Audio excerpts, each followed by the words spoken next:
Good morning, good afternoon, good evening, wherever you guys are at. I hope you're having a fantastic day. It's SoulSaint here, and I wanted to bring you guys a little breakdown about our magic summoning pool. Now, I'm not gonna lie, a lot of us had like a big hope that, you know, we got the fine progressive that came out, and we were talking about magic champion, so we're kind of hoping that she would be a part of this, but unfortunately, she's not. But we did get one new champion that's also going to be kind of broadcasting. That's pretty new. And then some familiar faces if you haven't already checked it out. But I wanted to break down this pool and give you guys an idea about my thoughts and approach as to whether or not you should or should not go for this one.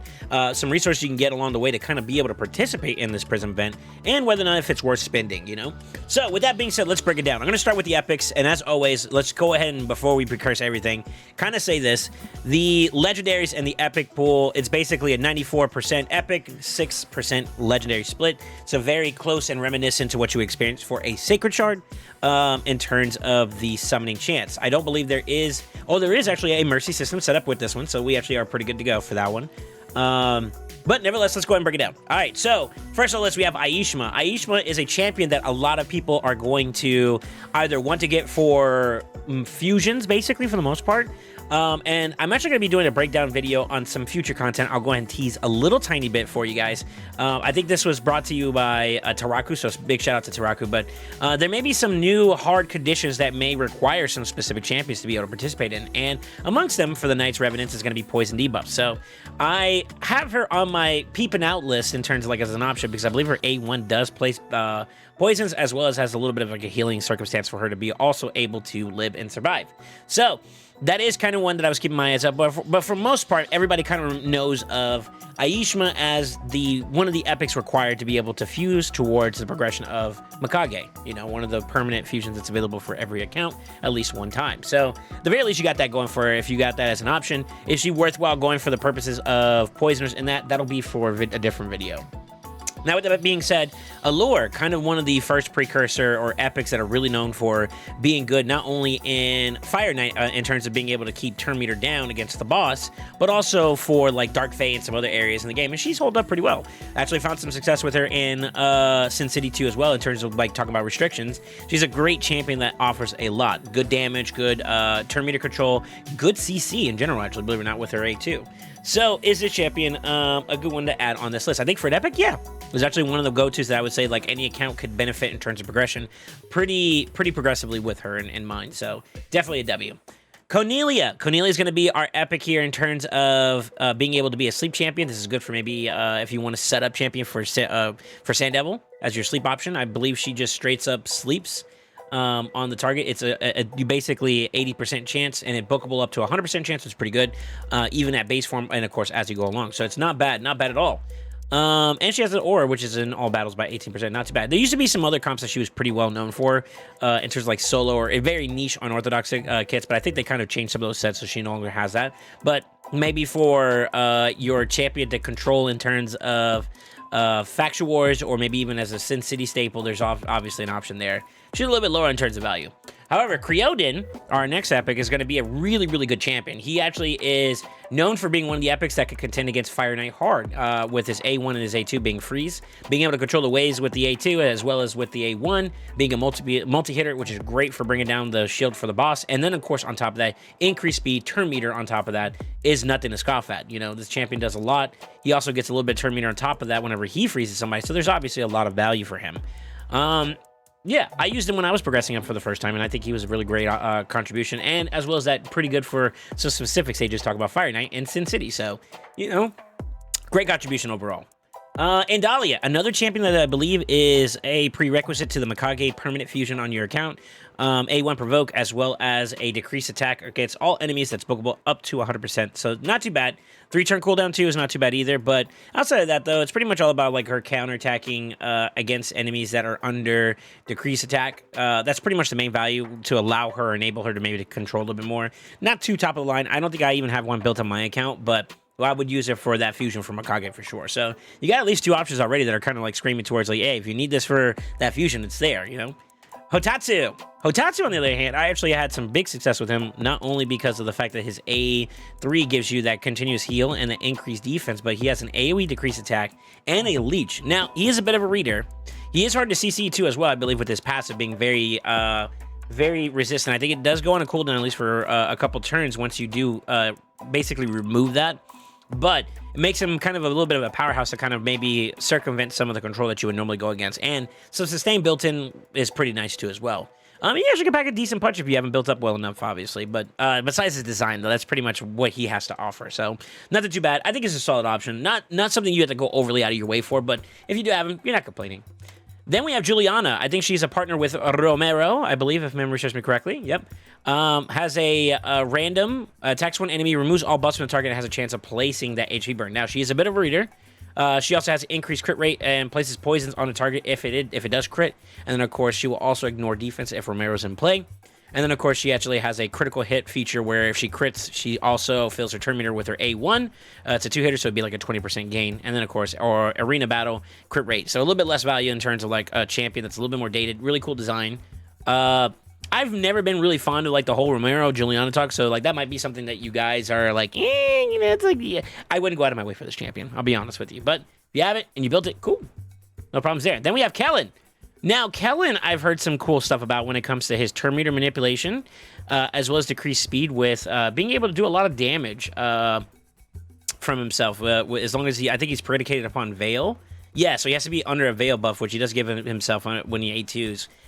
This one is a interesting one. I never built one out. What I was always curious about him, I think that the Sylvan Watchers already have some pretty decent options in terms of like Diethy and whatnot, and that's why he kind of falls off the bar in terms of like enticement to build. But nevertheless, being the one of the only magic ones inside the Sylvan Watchers that does some interesting decreased speed and turn meter manipulation could be kind of valuable. But I think I'm okay if I don't have him either.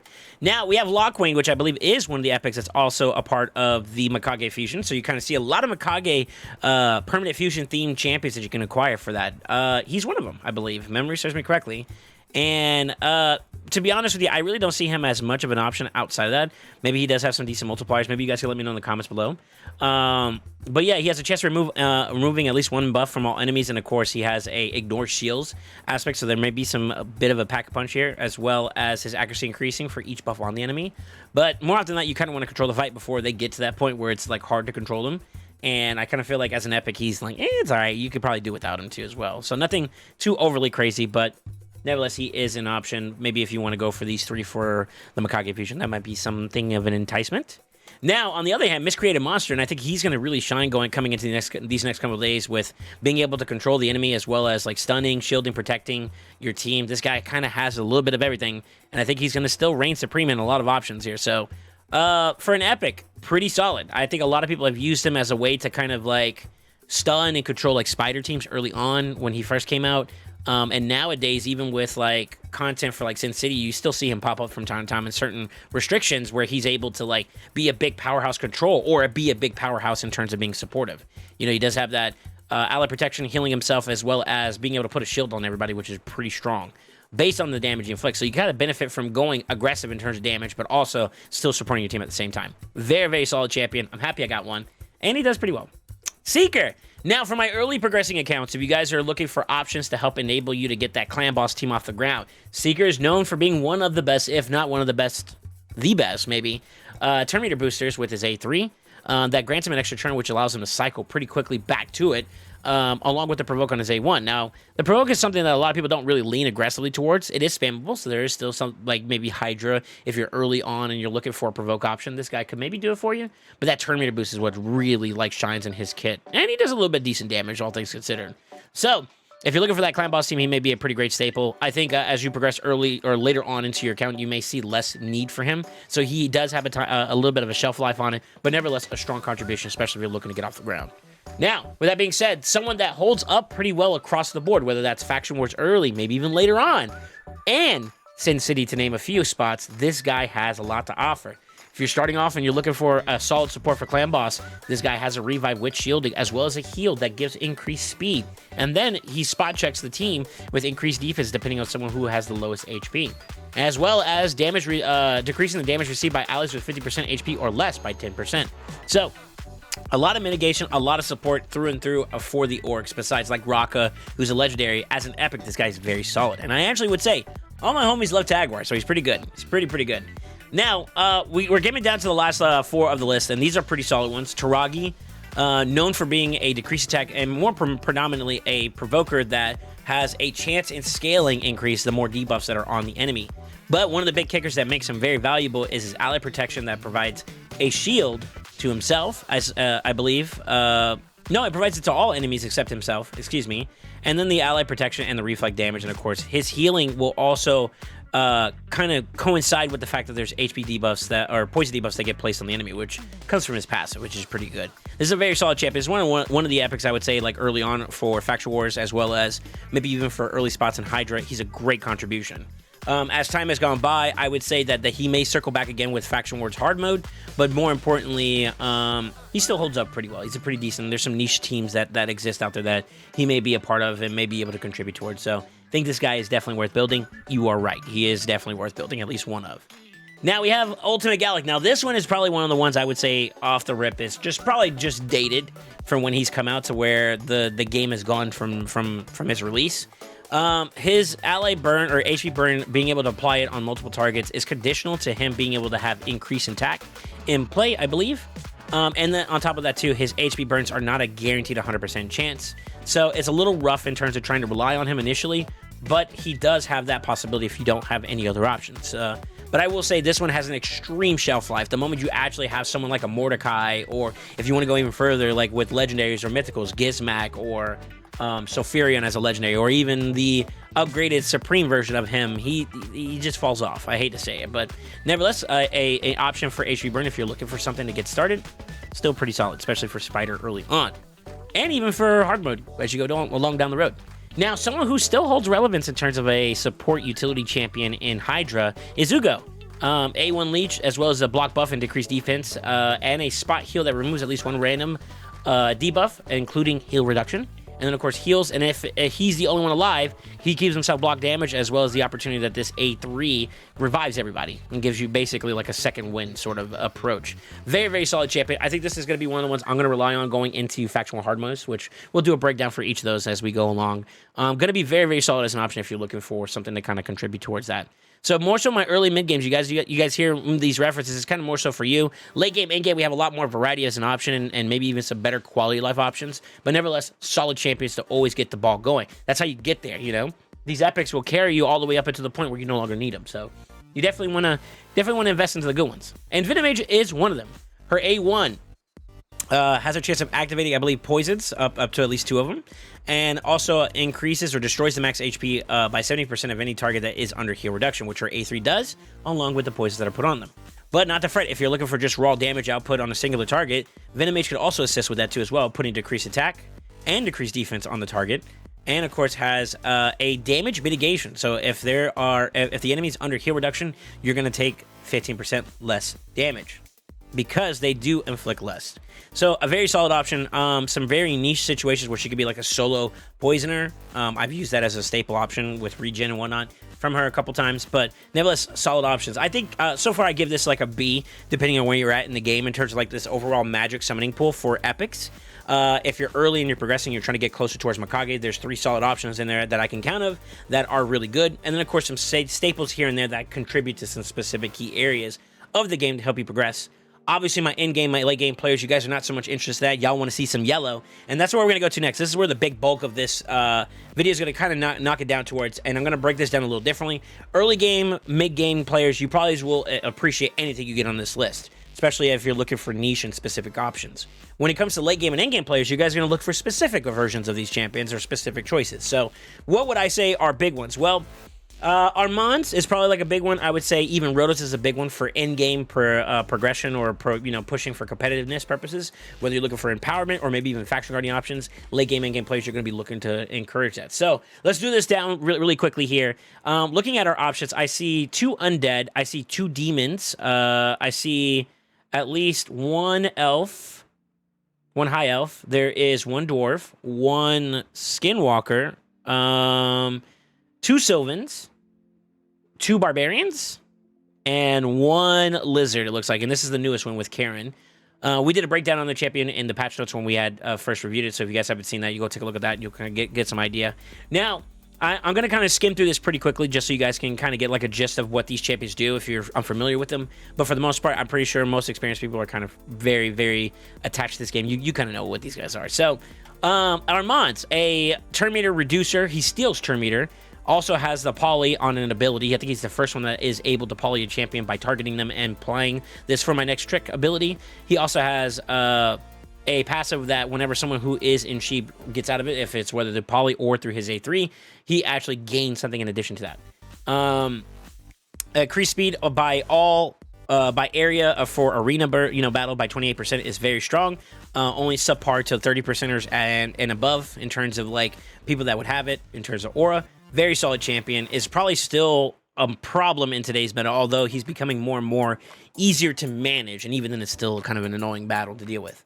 Speaking of someone that can maybe address Armands, no, it's not directly a counter per se, but I would say it's a champion that can do something in lieu of Armands being active, which is whenever someone's trying to reduce his turn meter because of a turn meter reduction effect, he actually has this ability that instead basically brings him back into the fold and fights. In addition to that, he also has unkillable and block damage ignores, which is kind of nice if you're depending on your matchup. Elva is your go-to support. I think she's really found her spot as maybe one of the top, maybe not the top, but pretty close to the top in terms of options for Chimera. I still use her on some of my teams. If you haven't saw, I did at least one video on a Chimera team using Aphidus, and she was in there and present and keeping the team going, which was really good. Solid support overall. You can do it a lot of different ways in terms of like how you would want to build her up. If it was high resistance for being able to out tank some bombs and maybe cleanse your team at the top of the turn, she could be a good option there. Or just as a general support in regards to like clan boss teams or whatever the case may be. She provides a lot of value. So definitely a solid champion to invest towards if you ever get one of her. Hefrak, a solid attack nuker. A lot of people like to put him behind Stone Skin and play towards his passive, which is basically all about someone on your team dying, and then he basically cracks his A2, which is his big hitter, Hefrak scoring, which hits everybody. Very counterable by shielding, believe it or not. Shields are a big detriment towards him. As well as like someone like Harma, who is good against all demon spawn champions, but nevertheless a very solid option if you're looking to introduce a nuker to your team pool. Karen is a support champion through and through in terms of that. Does it decrease speed on his A1. Also has a chance to steal some turn meter, and it will take even more if you have a decreased speed in play. And then, of course, has the ability to put one target skill on cooldown, and then decreasing the turn meter ball enemies basically instead. And, of course, has the ability to sleep everybody for one turn and will ignore block debuffs. Now, this could be pretty good, as well as an extra turn. Then the passive itself is whenever an enemy attempts to increase their turn meter, decrease the value of that by 20%. So basically a little bit of like we're going to bring it back down to earth even though you're trying to boost super fast. And then of course, whenever a sleep debuff is removed, it instantly activates the Threshmaster, which is the A2, in terms of the cooldown on that target. Does not work if a sleep debuff is removed by damage though. So if there's multiple, they can't do it. Only one's going to activate, obviously. And then, of course, we have Morgan, who is known as like your undead TM speed booster. Maybe not to the same degree of like popularity as like Siphi, but she has one that increases and decreases the turn meter of all enemies and gives yourself increased speed. She has the way of stealing buffs from one target, as well as putting True Fear and decreased accuracy into play. And then, of course, an A1 that is spammable to put a decreased speed. Now, something I like to play towards, and I did a showcase on this against, I believe it was the Nether Spider, was the heal reduction. Being able to apply this on the boss, which is irresistible and can't be cleansed, removed, spread, or transferred. A great option to use if you don't have like that venom mage that we talked about earlier. I used her, and she basically sped my team up. We got the setup going, and then we abused the fact that the boss, with like Geomance, for example, would get counterattack value, but it would kill himself, even though he would normally heal himself, and that's because of her passive, which is really strong. Kymar, I think the strongest damage dealing capable resetter in the game. I would say, yeah, Yumiko could do some okay damage, but nothing crazy in terms of like AoE damage. Kymar, A1 and A2 does big damage, and it also puts poisons, which is kind of nice. Crixia, not really known for being a damage dealer either as well. So I actually use my Kymar as a damage dealer champion that is intended to support my team in terms of recycling on Fire Knight hard mode. You can look at my Tour del Sol for all the dungeon teams that I built up, and he's actually in there. Really strong. You could use him in terms of utility for PvP. He does have an aura that is pretty solid, 30%. His A2 is a buff strip, which also plays the sleep, a debuff if he is able to remove like Stone Skin, for example. Accuracy dependent, obviously, so you have to build him in that light. But also, it is polyable, so you have to watch out for that a little bit. Now, with that being said, I think this champion is pretty solid. A great option if you're looking to maybe increase the speeds of your Fire Knight team, and really just go ham. Speaking of an AoEer, although I would say his time and place in Hydra has kind of come down a little bit, he still has a special place in my heart. Go fast teams in terms of like clan boss teams for speed tunes for maybe Demitha. He is able to provide a variation along with like maybe that secret that we talked about earlier. A great contribution because he does bring increased speed as well as increased accuracy. The AoE leech is very valuable, and as well as his A1 being a triple hitter can maybe be some early aspects into Fight Night stages as well as Fight Night Hard. I've done some stage 6 teams with him being incorporated into that because he enables the team with his speed boost as well as his aura. And of course, he scales up even more on top of that, gaining more speed, as well as just basically being a speed demon in general. He's basically scaling off of that. His damage is based off of attack and speed. So very solid contribution. Serpent's Will kind of hurt him in terms of viability for Hydra, as well as having temp HP for the heads that are decapitated. So those two changes did make his value go down a little bit because over time his AoE output is diminished because of the fact that the damage is not being taken due to Serpent's Will. But still a very solid option nevertheless if you're ever interested in using someone that could bring some form of sustain like Leech into play for your team. Special place, he's still dope. Brodos. For some god-given reason, this guy does not lose relevance, even against some of the more modern meta champions today that like to incorporate unkillable or block damage to their team. He still is a force to be reckoned with because he ignores it with his A3, as well as being just a general tanky boss damage dealer type champion that can't just go down because of his passive. You have to do multi-hits as well as strong multi-hits to be able to bring him all the way down, and a really well-built Rotos is going to be hard to bring down. So that'll allow him to activate his extra turn and really turn the tide of a fight. It's really annoying, and if you have one, you got to use him. He's really good. I hate to say it, he'd probably be one of the more enticing champions for me to bring in competitively by empowering him and bringing him up to a +2, +3, +4 for where I'm at in the game. If you don't have one, getting one would not be a negative, and of course, if you do have one, either filling out your faction wars or empowering him so that he's even stronger, definitely a viable option. Speaking of other strong champions that came out, Thor, a fusion champion that we've had a while back, who actually holds and maintains a really solid position in Hydra for his decreased speed, as well as his setup for himself and giving himself increased attack and crit damage, as well as 2 AoEs and a passive that technically sprays and does even more AoEs. This champion is pretty strong. His scaling is pretty nasty and allowing him to be able to pack a pretty solid punch. With the whole Asgard Divide campaign that we had a couple years ago, he is still holding up pretty well. So if you don't have one, you would like a solid damage dealer that could contribute some decent damage in Hydra or in other areas of the game like PvP. Think about those champions that I think it's his A2 that ignores block damage and unkillable. Those champions like that like to use that, you can still kind of get through and sneak in. And if you're not careful, it can hurt. So with that being said, we're going to move on to our next two and final two. Brogni. Now, Brogni has come in and out of the meta when it comes to Hydra. He used to be a part of the Corpulent Cadaver teams. Those are since then have been diminished and been nerfed. As a champion for early teams like Clan Boss and whatnot, if you're trying to do speed teams that incorporate block damage or block debuff, he's a great option. I actually used him as a part of one of my standard teams when I was coming up, using Helicath and Brogni as my block debuff champion to make it affinity friendly. And sure enough, he holds up pretty well. Being able to extend the shield and increasing the size of the shield, the value of shield, by 30% of the damage inflicted makes him a very unique champion. There's others that now may be able to do it, maybe even slightly better with like Wixwell and whatnot, but a solid option nevertheless that contributes basically a jack of all trades, and he does every pretty decent.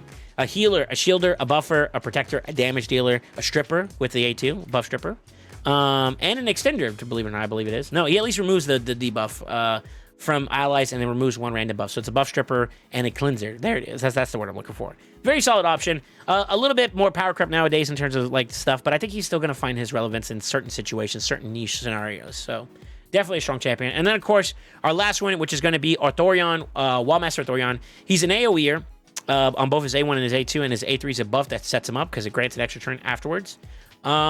He's an enemy max HP hitter, so that's something I want to be upfront about. He's a 2x hitter, so 2x enemy max HP hitter. That is AoE, which is really great for Hydra content. Speaking of Hydra content, block, bust, and increase attack, also great contributions to making sure that he is able to control the fight. You don't want those pesky poison clouds, or you don't want those reflect damages, or you don't want the mischief head taking your buffs and spreading them. Block bust is a great way to kind of control that, and of course mitigating some damage by decreased attack. Other great ways to kind of keep that damage neutralized a little bit. And then of course being able to just do a bunch of AoE makes him a very formidable opponent. Now, with that being said, he has a lot of scaling that also helps out in terms of like increasing his max HP whenever he kills a Hydra head or decapitates a Hydra head. Really, really great option, and I think that's something that makes him very versatile. I do think that he has a shelf life as well in terms of viability. Some people have seen some success with him using a solo Othorion Spider 10 hard team, where he's able to take some food with him, and he basically can farm the boss by himself. Similar to what I do with Marius nowadays, he can also do too as well. So if you're looking for an option like that to be able to do, then he may be able to pack that punch for you. Now, with all that being said, is this summoning pool worth it? I think, honestly, it has lost a little bit of value because some of these champions are not as meta as they used to be. If you're looking for some specific key champions, of course, inside this pool, this is a great way to target them by using a Prism event. But I won't lie, we are dealing with 3, 6, 9, 12 champions in the legendary pool. So it is kind of still a 1 out of 12 chance to be able to get that champion. And that can be kind of rough. That could be kind of rough. And of course, the chance rates are only 6%, so it's kind of very similar to a Sacred Shard. You could do what you will in terms of like the price value breakdown between the two. I'm not one for buying Sacreds nowadays, but I would get into a Prism event if it was worth my while. Now, for me as an endgame player, I'm looking to extend my capabilities from a competitive standpoint. So what gives me competitive standpoint is being able to maximize my output in terms of stats and values, right? So champions that I find to be very competitive in today's environment, like Armands and in particular Rotos, I think are big nods for the PvP scene. Now, that's not to say they can't be valuable in other areas, but particularly you see them shine there. For other areas, I'm going to kind of lean towards Clash a little bit. I think like champions like Elva are a great staple, a great contribution towards your success. And from there, the pool kind of dilutes towards, yeah, you can take it depending on what you're looking for. I will say this. For my late game and end game players, if you're looking to extend or to really kind of push the envelope of Faction Guardians being completed, then you have to break this down in terms of like how many of a specific faction, what factions are you trying to get, and how many available options would you get from legendaries. So like how I was breaking down earlier that I saw at least 2 from the Barbarians, which was like, for example, in this pool, it's Thor and Armands. That's 2 out of the 12. That's kind of low in turn. That's 1 out of 6, you know, if you were to get in terms of numbers and you're trying to crunch down, it's not really much. So I think that this pool isn't designed to be favorable towards pushing for Faction Guardians specifically. I think it is kind of a little bit of a gotcha to try to entice players that are excited about really pushing the envelope in terms of competitiveness, like Rotos, for example, or Armands, for example, which would be big ones. So the value of this one kind of diminishes a little bit for me as an endgame player. Now, late game wise, I do think that there may be some key things that may be valuable depending on what you're looking for. But I would say overall, this is probably one of the ones that are a little bit more easier to pass. I think that this is kind of seeming to be like a pool that I think is more friendlier for the early game, middle game players that are still finding their way in the game. For us more established players, I think that unless you're really, really willing to go out of your way to try to get like a Rotos empowerment or Faction Guardians fulfilled for like all these different factions. And as of the time of this right now, it's Undead, Demon Spawn, Barbarians. I think those are the ones that have 2. Sylvan Watchers, Barbarians, Undead are the ones that have like 2s, like at least 2 options, so you can get that 1 out of 6 chance. But the rest are all like 1 out of 12, which is kind of rough. So you can base your expectations accordingly. I think that this isn't one that I would go out of my way to try to create a series of prisms to be able, like I wouldn't purchase prisms to go for and Faction Guardians improvements at this point in time for this type of pool. I think it's too diluted to do so. Now, with that being said, you guys let me know if you guys are interested in pooling during this Prism event. I do want to share with you 2 things I believe I saw. One of them was the champ training. Let me find it here real quickly. There is a champion training tournament that's still going on at the time of this recording. 2 days and 8 hours. This video should be out within like an hour or 2 after I finish chopping it up and making it available for y'all. But basically, we got at least 2 days worth, and you get it at the very last result. 11,000 is pretty steep. Is the rewards worth it? Well, if you're already going for the fusion for Ishiyama, then obviously you may go all the way up to 63,500. 6350, excuse me. And to be honest with you, at that point, it may be a little bit more closer and may be feasible. I will say that Prism Quartz, as well as Chaos Ore that is Mythical 6-star, is pretty valuable. It's rare. And then, of course, the Prism itself, if you care about this pool.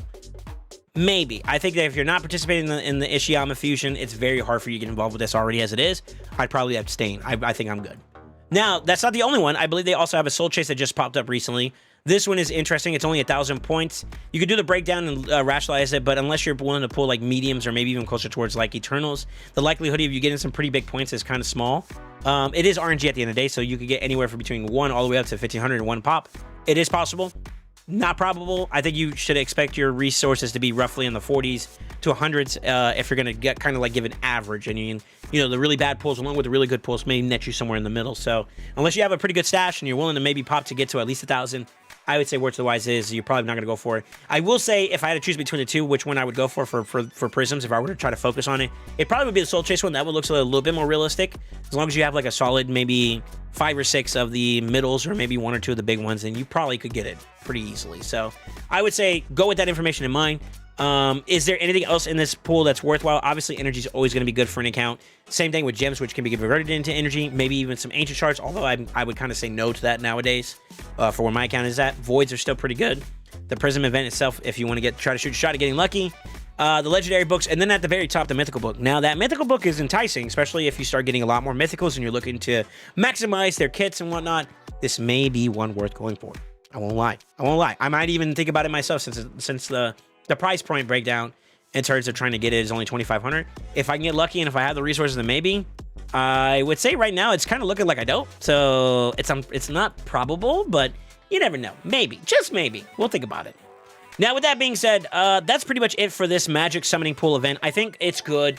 I think it's good for early mid-game players. I think it kind of loses its value as you climb up in the late game, end game, unless you're looking for specifically one of these type of champions, or if you're looking for faction guardians for all of these different factions, then obviously this may be a decent pool if you can get some good duplicates. But I would temper your expectations accordingly. It's only a 6% chance for legendaries with a little bit of a mercy system after about 20 summons themselves, so you have to do 2 10 pops, and then you'll start accruing some mercy after that, which is, you know, every 4 after that, or every summon after that, you get 4%. So just base that expectation accordingly. I don't want you to feel like you're going to be able to guarantee a faction guardian or a faction war champion or a legendary Ralph Rip. It's at the level of a sacred, so you can base your expectations based on your experiences there.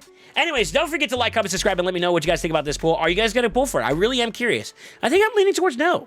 If I so happen to get, like, if I decide to dabble in the Summon Soulstone Chase event, maybe, but I'm not really going to go out of my way for this. Now, if I did get the Prism and I had enough to do a pull, I want an Armands or a Rotos specifically. Wouldn't mind an extra Elva. I think that would put me close to a Faction Guardian completion there. Not exactly sure how many more I have left that I need to do on that one. So I'm almost finished, and I think I have 1 extra one, so 1 more of her would not be bad to finish out this faction as well. But I'm not really, like, too enticed or too excited to get another Elva at this point in time. So yeah, maybe. I wouldn't complain. I think I would want those 3 options over all the other ones, but nevertheless, something cool to really kind of think about. Anyways, like I said, don't forget to like, comment, subscribe, and as always remember, guys, stay ascended.